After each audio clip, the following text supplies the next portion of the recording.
Welcome back to my channel. A proud parrot. Once there lived a parrot in a big tree. He was proud of his beautiful green wings. One day he saw a crow. He thought how ugly the crow's wings are. He said to the crow that his wings are black and ugly.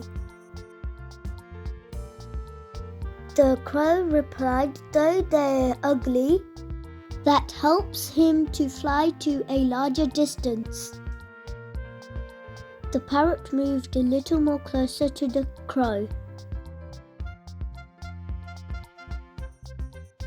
Spread his wings and showed how beautiful he is.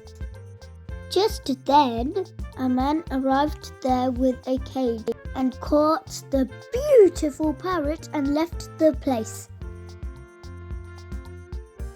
Moral: don't be proud of something that you have.